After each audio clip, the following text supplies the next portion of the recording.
Are you a five, Holly? No, Me either. I, I use I, AI every day. And I, yeah, I use it every day, but I think there's a lot that we don't know. Oh, yeah. All right, I, everyone. I use I, AI every day. And I, yeah, I use it every day, but I think there's a lot that we don't know. All right, let's get officially started. Good evening, everyone, or afternoon, where depending where you are. I'm Katie. I'm the educational content manager, a book creator, and we're so glad that you've joined us tonight. We have two very special guests with us. We have Janelle from School AI, and we have Holly Clark, who is a fabulous speaker, and she's going to share with us how she likes to app smash our tools together. So I'm going to get started by introducing Janelle. She's from School AI, and we've had a lot of fun the past month planning this event, and so I'm really glad to pass it off to you. Awesome. Thank you, Katie. Yeah, I was so excited when Katie reached out to me on how we can introduce School AI and Book Creator. And so this is so exciting to see how we can engage students with AI, but also have that human element of the book creator, which I'm super excited about. And then to have the honor of Holly to be here to be able to show us how we can do that in real time. So I'm Janelle. I'm from School AI and I do community here. So excited to see so many of you from our community, and I will pass it off to Holly. Hi, everyone. I'm really excited right now because I'm seeing a lot of you from all over Hong Kong, um, all over the world. So this is really exciting. And what we're going to do today is really just show you kind of an ultimate app smash idea for using AI in the classroom. And I'm going to share my screen and things could go wrong. That's okay. It's been known to happen before. So let me know if I'm going to put this in presentation mode. And if you don't see this in presentation mode, just let me know. But we're going to stop along the way and we're going to ask questions because we have a wealth of knowledge in this particular event. Because I just noticed that some of you actually are like level 5 AI users, and I don't even consider myself a level 5 AI user. I use it every day. I was doing some work, and I have to tell you a quick story. So I was in New Jersey yesterday attending this like speaking course, and they were having us look at a speech that we're doing, and we went over it with sticky notes, and we were putting it all together. And then they're like, and so come up with these ideas, and then come up with stories that go with it. And I'm like, okay, can we get out our computers? Because I want to go and kind of use AI in the brainstorming process. But that was like nobody was doing that. People didn't even have out their computers. And so I just went, I'll call it old school, and I did what they said. But the whole time I'm thinking to myself, I could really increase the efficiency of what I'm doing if I could bring AI in as the brainstorm partner right now. And they just weren't ready for that. And I think when they get my homework tonight and then they see that, like, that's kind of the problem I'm trying to answer is that people don't want to make that shift to AI because they think it's going to take away from critical thinking, from authentic thought. And it really isn't doing that. It's really kind of a thought partner for me. And not having that was kind of, it hurt a little bit. And especially as I'm a student or a learner that has dyslexia, and I need that help. And so it was kind of like stepping out of I'm always using AI to I'm not allowed to use AI, and the difference and how it kind of didn't feel right for me. And it really hit home the message I'm trying to do is that we need this in our classroom environments. So my name is Holly Clark. I live in San Diego. I happen to be in San Diego right now, which is very rare. I'm the author of the AI Infused Classroom, which there's a picture on this slide, but it really doesn't show up. And I'm trying to help people rethink how they use AI. And so as we kind of go into this, I'm going to just say this. Some of you have seen me speak about this, so I'm going to make this super quick. But here is where we are with AI in 2024. The prominent tool has been ChatGPT. So when we think about AI in our classrooms, we often think like, well, kids are going to use ChatGPT and this is going to happen and ChatGPT. I think we're past that for people who are, let's say, our level 5 users. We know that Gemini will give us different answers and what those look like. We know what Anthropic or Claude might give us. And we're always looking at these different large language models to see the differences and really I find that I don't go to ChatGPT as much anymore. And one of the things about ChatGPT, I'm not bringing it into a school at this point because there's information I can get about student use of AI that I still want and need, and ChatGPT at present doesn't provide that for me. Gemini is going to be coming out with a student version that I think is going to have some of those guardrails, but at $20 per user per month, I don't know any schools right away that are going to be able to use that. So that's what's led me into this kind of school AI thing for me that you're going to hear about. We know that it's trained on 1.5 million lifetimes of information, not super important right now. But what is important is that we are now living in a world of text to everything. Text to images, text to video, text to lesson plans, text to songs. And with our kind of text to things, there's one important thing to know. So we have text to video, but those video programs, because of the election in the United States, have kind of stopped allowing us to do that. And they've only given it like a 4 to 7 second ability because they don't want deep fakes coming out right now in this election process. And I think that's really interesting. If they don't want that, then what kind of AI literacy do we need to be teaching?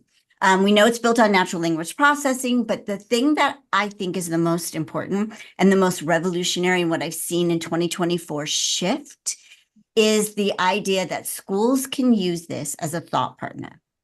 Certainly teachers can use it. As a speechwriter, I can use it. But I really want to talk about the student using this thought partner. And so that's what's become like revolutionary for me. The reason that it's important for me is for these reasons. We know that AI is going to have a consciousness, it's going to have emotions, it's going to have ethics and values, and it's going to be this thing that understands it is outside of the human existence. And what will that mean? I don't think we have the answers to that right now. Some people's minds go to iRobot. Some people's minds go to like, oh, it's going to cure cancer. And it's probably somewhere in the middle. But during the find out stage, I want to make sure that my students are prepared and understand this new technology because it's going to be coming at us really, really quickly, especially with the invention of ChatGPT's new robot. I think we're going to see some things shift rather quickly. So it will also provide a huge leaps in healthcare, all these things that I talked about. But what we need to understand and what one person who works with AI has said is that by the time a kindergartner, and that was last year's kindergartner, so we're talking first grader now, graduates from high school, the AI, it should be about 1 billion times smarter than a human. And what does 1 billion times smarter look like? I have no idea. But I know that it's going to be a force that my students are going to have to go against to get a job. Not even against, maybe work with. That's how I kind of see it. So in 2 to 5 years, we're going to assume that all things have been touched by AI in written kind of thing, probably at that point, math too. So we have some adjustments we need to make. And so that's what this is about. And the AI development is happening much faster than we had predicted, that not we, like the AI experts had predicted. You know, we're not sure about artificial general intelligence, but they are talking about something called ACI, which is artificial capable intelligence, when the AI is capable of doing pretty much anything that we can do. And they are predicting that could happen as soon as 2027. So if you have a kindergartner this year, they'll be the ripe old age of second grade when that happens. So we've got to prepare these kids for those futures. And what I'm seeing when I bring AI into classrooms is that the most important things that is shifting kind of the mindset and getting kids using AI in really safe and effective ways are thinking of AI as a thought partner. So when we look at SchoolAI in a second, I never call it a chatbot. I call it a thought partner. Because chatbot sounds a little like, oh, there's a chatbot, and that's the thing that helps me with my reservation on the airlines. I don't really want that happening in my classroom. So I've kind of shifted to say, well, what does your thought partner think in this? And that's what I needed the other day when I was writing this speech. I needed a thought partner. There was no one. I was sitting by myself, and sometimes that's good. but I needed it as a kid who, or as a now an adult who has these neurodivergencies. And I think we all have that at some level. Certainly processing, just, like executive functioning, we all have some level of something that a thought partner can help us with. And AI feedback is giving us that instant feedback. Research tells us that if a kid gets feedback right away, that's when the growth happens. And so we have this incredible opportunity right now to really see growth with that feedback. And then AI image generation is just doing amazing things. Today, we're not going to talk very much about AI image generation. Maybe we'll have another webinar about that because Book Creator does a great job of integrating with Canva, and Canva has the text to image features. So let's get going. So we're going to go into Book Creator. And a lot of times when people think of Book Creator, I've said this a ton, and I was showing them this, and excuse all my tabs. I'm a normal human living in 2024. I have lots of tabs, and you get to see it. And you're probably looking like I do, like, what kind of tabs does she have open? And so Book Creator is this place where I can do many things. In this particular instance, I'm trying to create this portfolio, this kind of place that I can see where a kid is doing the process of learning in one kind of vestibule, and then having them reflect on how did AI help you in this process? Because if I'm going to let kids have this thought partner, I want to understand how it helped, in what ways it's making a difference. And so when I first started using AI with kids, I started using all the tools. One of them rose to the top like instantaneously. And for me, that was SchoolAI. And to be honest with you, someone told me about SchoolAI early on, and I was like, no, not that one. You need to use this other one. And because I had been like, I had been in the hype cycle, we'll call it. And so one day I was like, you know what? I was at TCEA actually, and I was doing a Taylor Swift session, and I went by their booth and I'm like, hey, could you do like a thought partner on Taylor Swift? And Trevor came in and did this thing that blew my mind. And I was done. That was it for me. I went right back into the classroom. I started putting SchoolAI in the hands of kindergartners all the way up to 8th grade. Then I went into high school later. But what I saw happen was game changing. Just like everything I had ever wanted for a classroom, it was my dream classroom, like happening in front of my eyes, because I'd always wanted kids to get help where they were. I'd always wanted to have these resources, and SchoolAI, like, it was just amazing. You're going to get to see in a moment what I'm talking about. Since that day, I still use other tools because I don't know, they could evolve.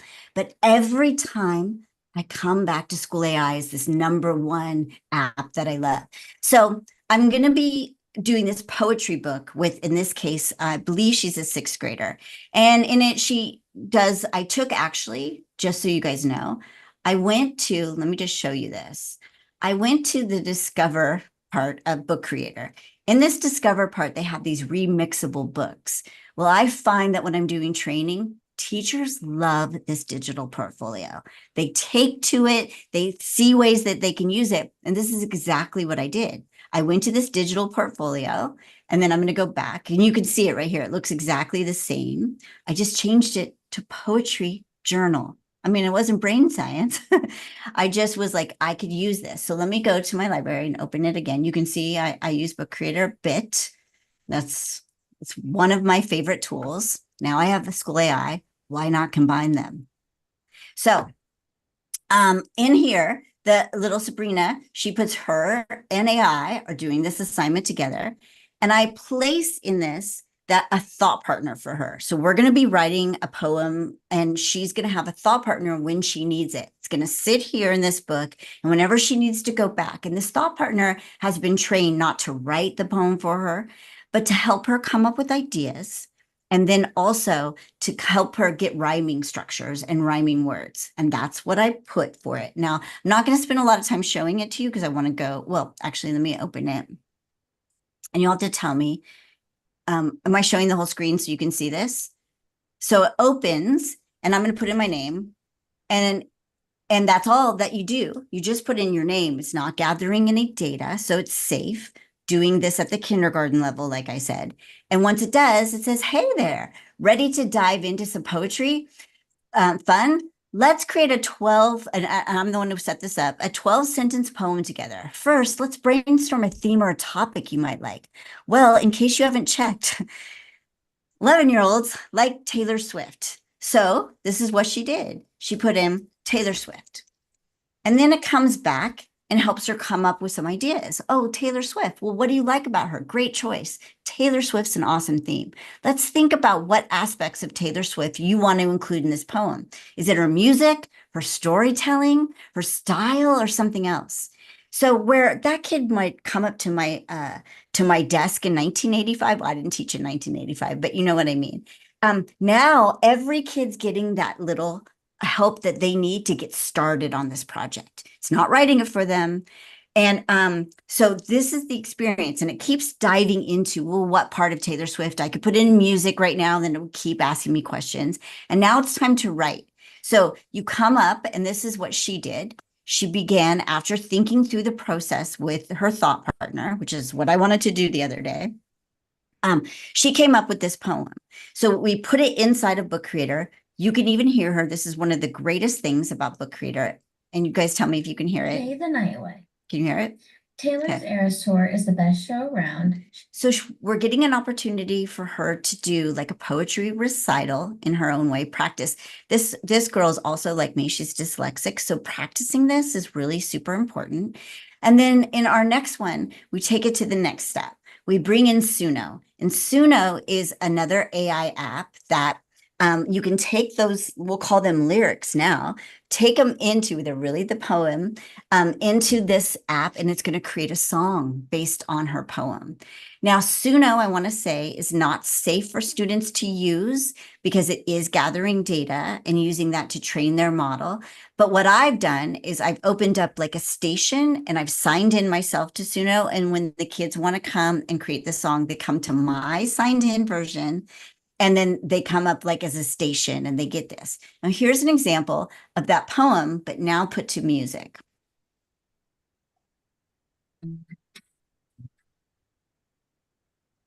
Taylor's Eras Tour is the best show around. I love this part. She sings every song with sparkly crown. Now, if I were to do this assignment again, we always tweak. I would have them change some of the lyrics, right? Go back. What works when you hear it in the music? I'd want them to reflect on that. The next thing I do is I thought it was a really good opportunity for them to see the AI collaboration that happens when you make an image. So based on the poem that you created, what would be a good image? I personally don't think this is the best image. I would have liked to have seen, her Eras Tour. So maybe it's in a stadium, maybe she's outside, and she didn't do this. So this is a learning opportunity for me. How can I make this better next time? And then finally, after we do that AI image generation, which by the way, let me just show you this really quick. It's as easy as this. So in Book Creator, I just go to the apps button and I go to Canva. And inside of Canva, it's going to open up that page at the same place. Many of you in this already know this, but I just want you to see in case you don't. I go to Elements, and right now in Elements, you find Generate Your Own, which means generate your own image. That's where I could put in blonde singer with a guitar in a stadium singing, and it would create that image. If I said Taylor Swift, it would say that that's copyrighted. So that's Taylor's not super happy right now about AI images being used of her. And so I'll just stop there. But so I could add that to the book, and that's what she did. And finally, one of the strongest parts of Book Creator is I can get a reflection from her. And I couldn't keep in the reflection piece because I can't use her image, but she would then make a video saying, here's how I used AI. Here's what it helped in the process, so I can get an idea of the process. And I'm not just doing it with here, go work with your thought partner over at your desk. And I never have like the thought around how did it help? What did you do? Well, like I need you to create something from this thought partnership, and I want to see this. And Book Creator allows me to have it in sort of this kind of turn-inable situation and super easy to create. I'm going to stop for a second and ask, are there any questions? We actually do have one question. That is a great question. Can the SchoolAI spaces be translated into Spanish? And also, is Oh, it able to speak to students in a read aloud instead of just reading on the screen? can I show you? So Yeah, I this is think they my would love it. favorite part because I live in San Diego, California, where many of our kids speak a different language, mostly Spanish. So if a kid came over to this settings button in the top corner, and if you can see, I'm kind of circling around it, I can change it to Spanish and it will translate it in Spanish, also answer, and the kid can talk to it in Spanish. And then when they're done, they can then take that Spanish thing, translate it back to English so that they know what's happening. All kinds of things can happen here. There's many, many languages. The other day, I didn't even see it on here, but I was working with some people. Where the heck was I? And they were like wanting to use Arabic. And I'm like, I don't even see Arabic. They're like, found it. I don't even know how. And they translated in Arabic. And I was like, this is the greatest thing ever. So yes, on that. And also, I've used this with kindergartners. And to do that, they can't read this. So here's what you do. At this speak button, you just let it speak it to the Hey there, kindergartners. ready to dive into some poem magic? Let's brainstorm ideas for a super cool 12-sentence poem you can write. Do you have any? I'm going to stop. Now, kindergartner also can't type in, like, I want to do Taylor Swift. So you have the microphone down here where they would just say Taylor Swift. And that's how I have kids interacting with this thought partner. And I'm telling you, like watching these kids enter content or enter things by asking questions, by having someone kind of walk them through how they might use Taylor Swift has been one of the best parts of my teaching career ever, ever. Because I'm getting like to meet the needs of all the kids. And in one particular situation with a first grade class not long ago, I had a newcomer. She had only been in that classroom for 3 days. And I would walk by the classroom and she would just be like kind of staring at the ceiling because she didn't speak any English. And every once in a while, the teacher would get out their translation app and go over and say something to the kid in Spanish. And that was nice and everything. But the rest of the time, they weren't interacting. So we started to do this activity and I changed it to Spanish. And that little girl's face lit up like you always want faces to light up as a teacher. Like that's why we became teachers, for that moment when a kid's like, oh, no way. And that's what happens now that we have AI. We have this ability to like meet every kid's needs. Now, when we're trying to learn a new target language, we don't always want to have that on, but yes, and right? Like it's incredible. So any other questions? I think we have them all. Okay. Q&A. So I want to ask some people before I just go show you quickly the AI dashboard and how school AI dashboard and how like meaningful it is to me. I want people while I'm getting this up to say, how are you using AI in the classroom? Like what things are you finding effective? And a lot of people aren't using it with kids yet. That's fine.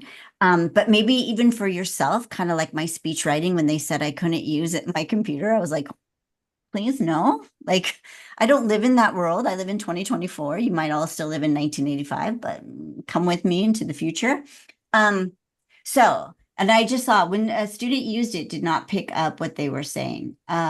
So sometimes that can happen if the microphone isn't adjusted correctly. And I had to go around once with the first grade class and readjust some microphones and do some things. So it could be the sound, it could be the allow button, many things happening. I can't diagnose that from here, but that would be my first thing, as well as restarting the computer, that kind of stuff. Yeah, and Janelle said headsets, which we use with kids. So I'm going to go back into School AI right now, and I'm just going to show you an activity that I recently did with, this time it was teachers, because that's where oh, did you guys change the front page? You got me all confused right now. So in this, I have some spaces that I've already done, and I'm going to use the science fair project. It's one of my favorites because everyone's had to do a science fair project in their life. But I want you to see this dashboard. And when the kid enters, like you just saw me enter, I start to get information as a teacher about what the kids are asking. And I get this, and this is really important. Over here on this right-hand side, I get this summary, this ongoing summary of the interactions. If a kid's using ChatGPT, I have no idea what's happening, what they're asking, what ChatGPT is saying. I don't know if there's any problems here. I don't know anything. I'm just in the wild, wild west, hoping things go okay. But in School AI, I'm not in the wild, wild west. And I can see a summary. And what School AI has also done is given me these emojis next to things. And the emojis, like with this one, I get the thinking emoji. That tells me, and I've been using this for a while, so I just instantaneously know, that says, this could be problematic. You might want to take a look at this. And you'll see underneath, and these are teachers trying to break this program that you're seeing right now. But the next one is an orange dot. And an orange dot is sort of like caution, super caution right now. And you want to look at this, and you'll get red dots. And sometimes if a kid does something completely inappropriate, you're going to get a big red thing across your screen. And I get none of that with ChatGPT. I get none of that with some of the other apps. Some of the other apps have something that looks like this with these three dots where I can see what the kids' chat was, but I don't have time to look at 35 kids' chats. So this summary statement over here on this right-hand side gives me chef's kiss of the information I need to understand about my kids as learners. There's also other things I can do. I can take this information. There are 89 kids in here right now, and I can group it. Let me get out of this. And it's may not let me. Yeah, I group it. So it's going to say these kids, they're the science wizards. They're ready to go on. This is, and it gives me even a little thing. This group demonstrates exceptional proficiency. These are your special guys kind of thing. And then in the next thing, it'll tell me who like my, not quite there yet, but almost. So I know, and I can maybe put them in a certain group. And then it'll come down here, and I think I've done this one before. There's only like one person. The Selma with the warning. It says there yet. She's a novice investigator. You might want to get some resources to help this child. And hello, any teacher in here not want something like this where you have information about where the kids are in the learning process? Here's where I can look at what they're asking about, and I can head over and kind of form a relationship with them. When I noticed that all my kids were doing Taylor Swift for the science fair thing, I went over and went like, hey, I like Taylor Swift too. Those kinds of things. I think they knew already. But so this School AI is this incredible environment for me where I can let kids learn to collaborate with AI, see how it works, see what happens when you ask a question, see that you can use it for thought partnership and not cheating. And I can put that inside of the bigger kind of unit using Book Creator. So they become this like perfect, I used to say this about Canva and Book Creator, that they're the peanut butter and jelly. Now my peanut butter and jelly is School AI and Book Creator. And for me personally, there's a lot of people who are saying, well, and let me just go to School AI for a second really quickly. Well, what about teachers using AI? And I'm all in for teachers using AI, but I've been in this game for a while, and teachers, some of them are going to jump on. They're going to be all in. And that's what happened with Google when it first came out and things like that. And so for teachers who want to use AI, we also have those tools that everyone's familiar with. You can make a lesson plan, a worksheet, yada, yada. But I can't wait this time for teachers to understand AI, for kids to be in it, using it. I need to get kids in this tool, and I need to do it in a safe way.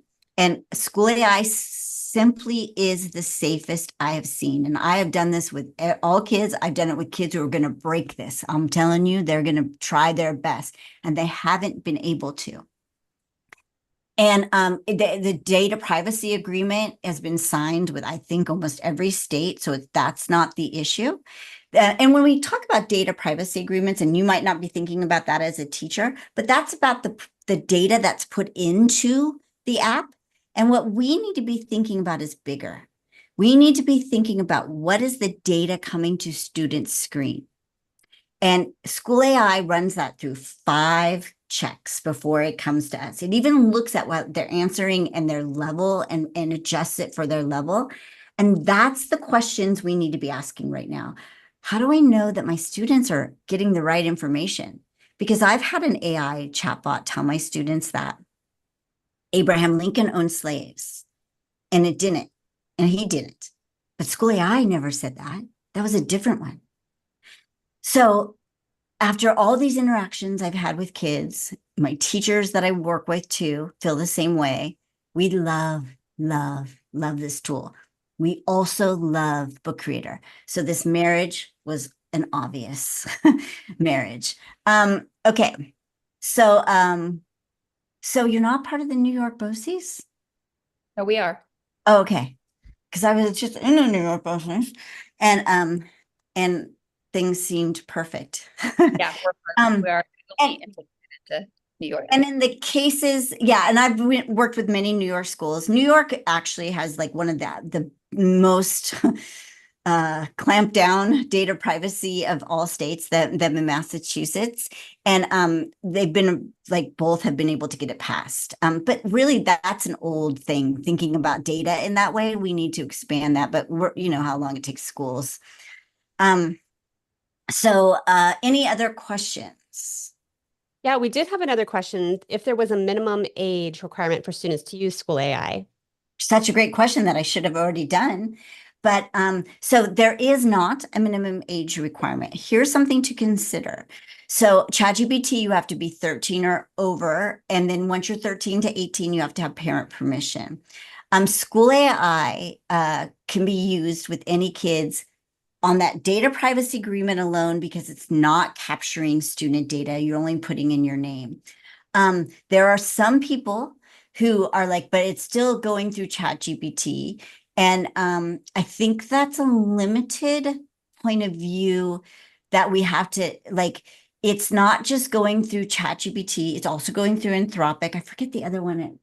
It's like, do you remember, Janelle, what the other one is? It's like, starts with a W. Claude and ChatGPT. So yeah. But those are problematic because that's using the kids' input to train the AI. And with SchoolAI, from the best I can get from Trevor, is that it's SchoolAI is doing, so you have to do tokens when you put it in an input. Tokens kind of look at the information, and you get tokens on the output. Tokens on the output, which is looking at that information to make sure it's coming back correctly. And I'm giving a very simplistic view of this. That's the expensive part, to be honest, is making sure that that data is sort of rinsed and checked and made right for that kid's academic level. And I think right now, many companies are not paying for that extra kind of filtering coming at the student's screen. And so when I've done this with kids, I have never had a problem with the data coming from SchoolAI to their screen to be incorrect, ever. Now, there might have been some I didn't catch, but I've been really, really happy with SchoolAI. So right now, SchoolAI is my #1 tool. And I've always been super fond of Microsoft Flip and Book Creator, and people who know me for a while know that. SchoolAI's, Microsoft Flip made room for my to still have 2 tools, sadly. But so now SchoolAI is like my little belle of the ball right now. Anything else? No, that's all the questions. I see. Do we No. have any people share how they're using AI? I think Matt had a really interesting statement. So he said 20% of educators will take off with SchoolAI. Your DIYers, 20% don't want to change. Focus on your 80%. I've been creating spaces for teachers in their specific content areas and admins, and they are wowed. Seeing your teachers light up is just as rewarding as your students. Calling it a think partner will be much more accepted than a bot. Yep. I've gone away from bots, but when I have to explain, by the way, I'm going to just show you my screen right now. I see Trevor's here. Trevor's the one who blew my mind with the Taylor Swift back at TCEA, and I've never looked back. He knows that. But So when teachers come to this dashboard, whether you like it or not, it's a bit busy. So I tell them to focus in, if I'm talking about student facing AI, focus in on these 3 boxes. And here's where I would create a space like the one I created for the thought partner on the poem. And what I do is I come here and I called it a poem thought partner. And sorry, I can't. And here is where I put what I want the AI bot to do. But as teachers, we are masters of directions. And I want you to think about this. This is just directions. Help this 5th grader come up with an idea for a poem. Don't write the poem for them and help them with rhyming structures. Done. It was that easy.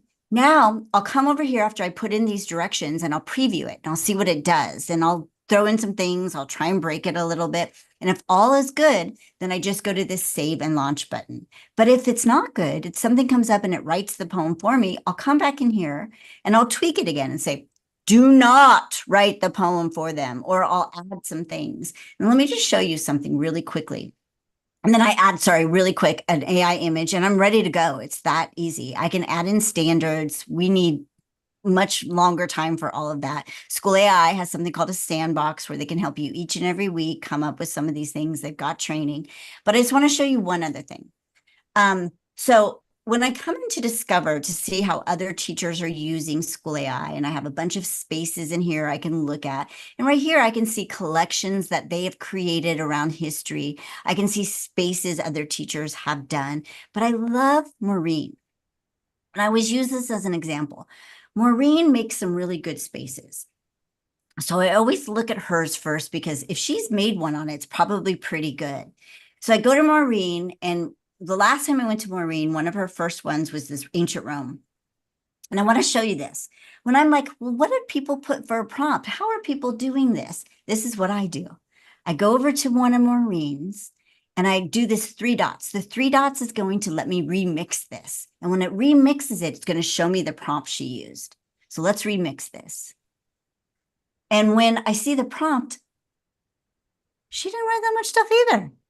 She just said, present students with historical scenarios from ancient Rome and ask them to have to make decisions as if they were Roman citizens. The chatbot can provide feedback on their choices. And she didn't even have to put chatbot. She could have just put provide feedback when necessary, whatever. She just gave directions. So a lot of teachers are like, oh, I don't know how to prompt. I haven't learned how to prompt yet. It's just directions. We're masters at that. This is going to be easy for you. I have to admit, when I first saw Trevor go and he put in the stuff, I was like, I'm a risk taker. I'm going to try it. But I was like, am I going to be able to do this? I made one for a 1st grade class the other day on stars and constellations. All I put was teach 1st graders about stars and constellations, keep the answers simple, and don't let them go off task. That was it. Directions. So that's how easy it is to get started. There are some limitations between the paid for version and the free version. And it's just the amount of interactions and also the data checking that it does. But you can do this. I swear I wasn't going to go this long. I'm going to stop now after this. But if you go to SchoolAI at this first dashboard part and you come down here to become an insider, every month they're going to give you some tasks. And if you do those tasks and you put in your email and whatever, you're going to get the paid for version. So if you're like me and I'm an early adopter and no one's paying for it yet, my whole life has been this, you can get the paid for version by becoming an insider. Super easy. So I'm going to stop talking because we have 2 young ladies who have some apps they want to probably expand upon. But I promise you, getting students a thought partner is going to give you such extraordinary moments in your classroom this year. Thank you so much, Holly. And if people still have questions for Holly, please put them in the Q&A, and we would love to take those. But Janelle, do you have some stuff you want to share? Yeah, so I would love if anyone has any more questions about SchoolAI. I have seen a few. So first was, is SchoolAI free? So as Holly mentioned, we have a full free version. So everything that we offer is free for teachers. Like Holly said, we do have some limitations. So just a quick understanding of what that is that you get 75 student sessions a day. So if you have 25 students in your class and 25 students join one of your spaces, like the space that Holly created, that would take 25 away from your 75, and then you would have 50 spaces left. But Holly brought up a great point.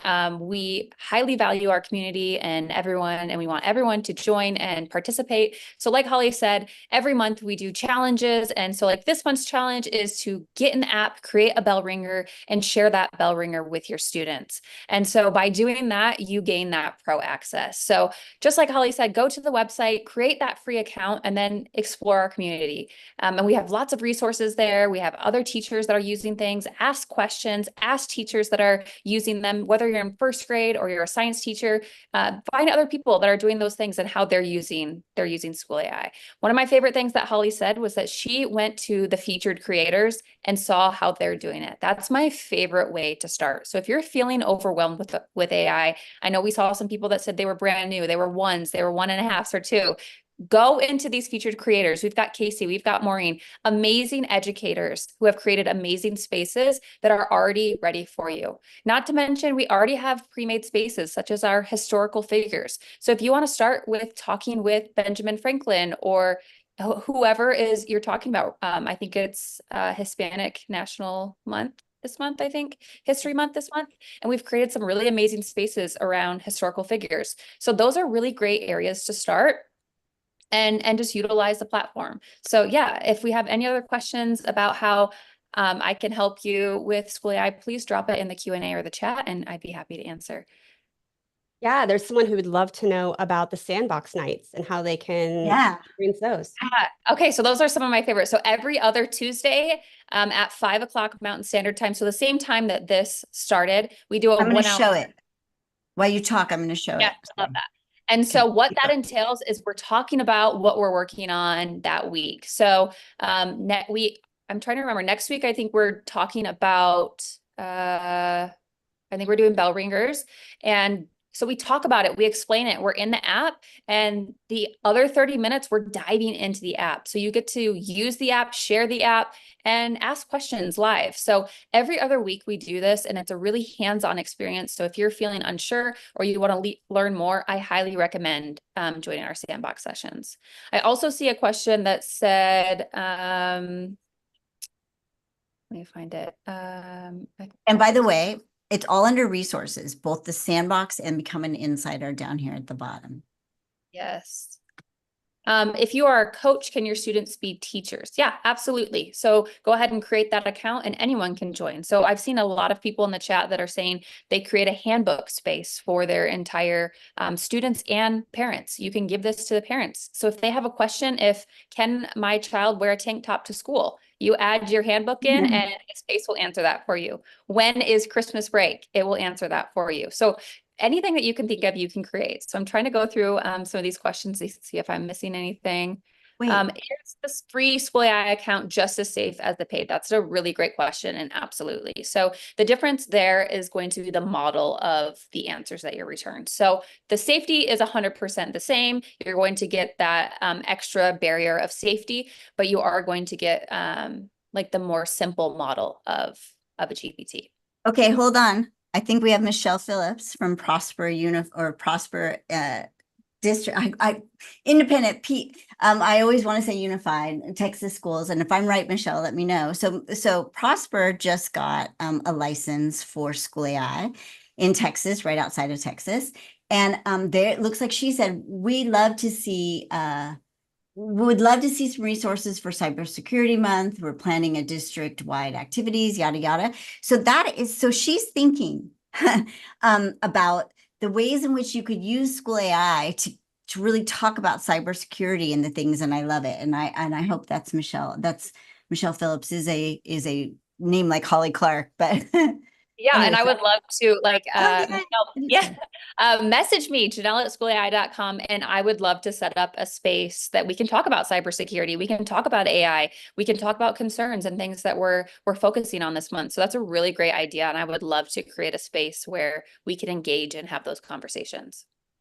Yeah, and school districts like Prosper, I want to say Unified right now. By the way, Michelle, I just got home at 3 a.m. so me not being able to say But Prosper in Texas, there are school districts, Northville in Michigan.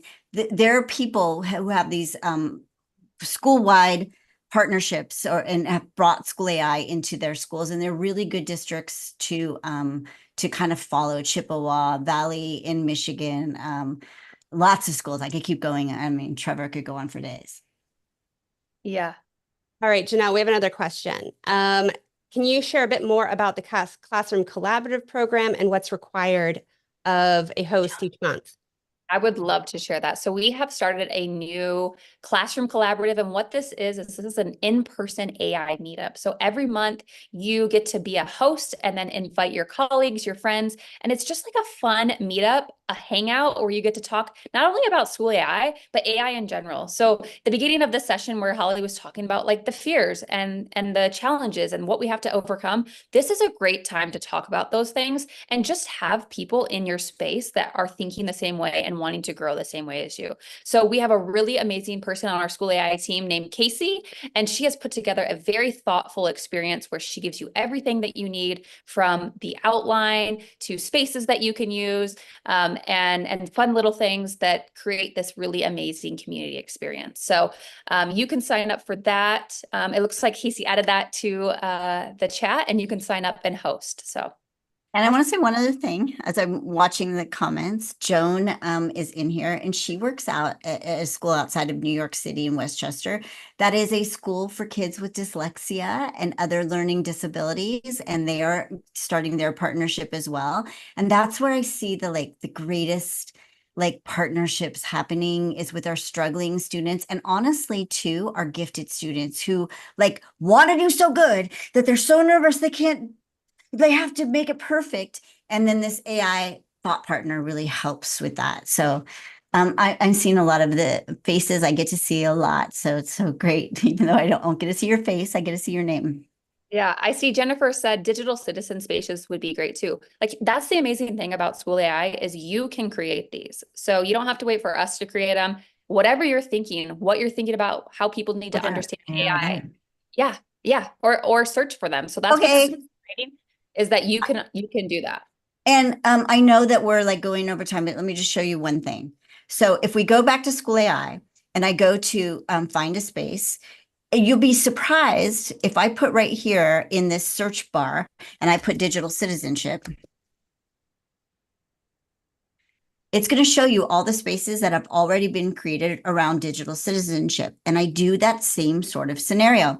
Just because they're here, we got to think teacher pay teacher a little bit on this. I don't know these people. I don't know if these are great. Now, if one of them shows up and it's Maureen, I'm like, jackpot. But let's say I go here and I don't know this teacher per se. She seems nice. I like her name, but I go to the three dots. First, I could preview the space and see what happens. But if I go to the three dots and I remix, I can see what she put. Students will communicate with AI on how to use good digital citizenship skills, yada, yada. Then I go preview, I see what it does. And if I like it, I simply go to the save and launch this out to my students. And when I launch it, this is what I do. Depending on what your LMS is or how you share out links with students, I come here and I grab this link. At the school that I work with the most, we put it in Clever. And so it goes into Clever, or it could go into Google Classroom or Schoology, whatever it is. And that's where I set up that space. I've seen teachers with students even use, when they have iPads, have little stations with the QR codes. But we have a lot less of the iPad situation these days. We have more Chromebooks, but at least in the US. But anyway, sorry. So I just wanted to show you that. Yeah, thanks. I think I'm going to show, because we are running short on time, real quick, my favorite way to integrate SchoolAI. So if you haven't seen their website, this is their website. This is our website, Book Creator.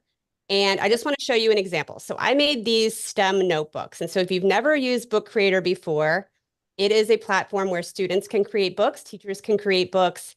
And this is a notebook that I created that you can use in your engineering classroom. And maybe we're doing a long engineering project, right? They're doing some iteration, they're making a prototype, and I want them to, after the first day, do some reflection.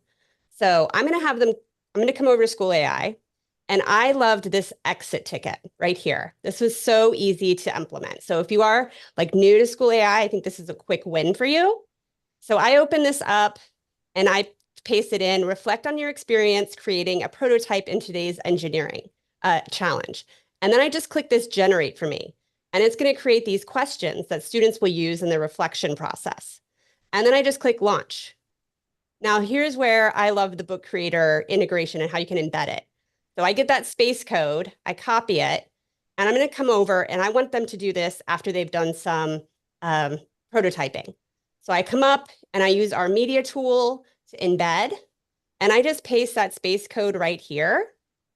And it's going to put that right here into Book Creator. So now when my student clicks it like this, it's going to open right within Book Creator. They can click, enter their name, and then they can do that reflection on their prototyping for that day. So they can do it right within Book Creator, or like Holly showed, you could put a link in Book Creator and they can go out to another tab and use it. But I think that I just love that exit ticket, Janelle. I think that was a really quick way to have students trying School AI and bringing it into your practice. Yeah, I love that. And it's a great way to understand like how these, like Holly said, thought partners work. They are chatbots, but I love the way of these thought partners. Sherry said, Holly, can I have a copy of your book? Message me. I'm going to send you one. So Sherry, me, let me put my email here. I actually just sent her a message, so that'll be taken care of. Oh, I don't know what my screen is showing. Okay. Was there any other one last thing? I just put up an expectation guide for using AI that we do even when we're using School AI. And there's a link to it in the chat. And it's something I made with a friend from Shanghai American School, Alex McMillan. So I don't want to take full credit. But when I'm using School AI, I set expectations around kids. So I might say, as an example, you can use this for ideas and feedback. And if they go in and say, will you write the paper for me? Well, that's not in the expectations. So, we walk through like what we expect from kids, and you can get a copy of that. I put it in a little bit up, a couple, is it showing? Do you guys see it? I don't see it unless we've had so much interaction. There, it's there. So if you scroll up about 10, you'll see this drive link, and it'll take you to some things that we're doing to set expectations with kids. Yeah, I love that. There's a couple more questions. Hopefully we can get to them really quickly. Yeah. Elizabeth said, can you do a demo of the Video Explorer? It's not working right now because YouTube updated their caption. So hopefully tomorrow that will be up and running. So we are having a little bit of a glitch there. How can we get more participants per day for teachers? That's what we were talking about with our insiders. And so I'm going to go ahead and put that in the chat. And Tara, I just put that back in. And go ahead and click on that and sign up to be an insider. And so signing up doesn't automatically get you that pro license. You do have to complete the monthly challenges. And then Jen said, I'm a 4th grade teacher that works closely with our admin and staff. What are some helpful spaces that I could use to create for admin? Love that. Jen, if you want to message me, or you can go ahead and go on to schoolai.com, and just how Holly showed in the spaces, type in admin and see what admin spaces come up. Matt Pryor was also in this, and he talked about a lot of amazing spaces that he has created for his. And so I'll see if he is willing to share his creator profile. That's one of a fun thing to do, is everyone can share their creator profiles and we can see how people are using the spaces. So if he gives me permission, I would love to share that. Oh, it looks like he added it to the chat. So if you want to click on that. So yeah, this was so amazing. So many great questions. And if we didn't get to your question, we will be sending out an email after this with the replay so you can watch it again. Also with some great resources, such as like how to create a book creator account, how to get a School AI account, and all the things that we talked about, our communities, our certification programs, everything like that will be in our email. And you will have that by the end of the week. And ask yourself the question, using AI is great with students, but now what can they create based on that? Yes. That's where Book Creator comes in. Well, thank you so much, Holly. Thank you, Janelle. Thank you, everyone who's been here this evening. You guys have been great with your questions. You will receive an email with the follow-up tomorrow from Zoom with the recording. So if you want to watch it again tomorrow, you'll have that right away. And then Janelle and I will follow up with some more with those resources for you. So thank you again, Holly. Thank you, everyone. This was amazing. Oh my gosh, Chris Lopez too. We got quite the That's crowd. another really great district to watch. Central Dolphin in Pennsylvania. Oh, okay. Get to see her soon. All right. Thank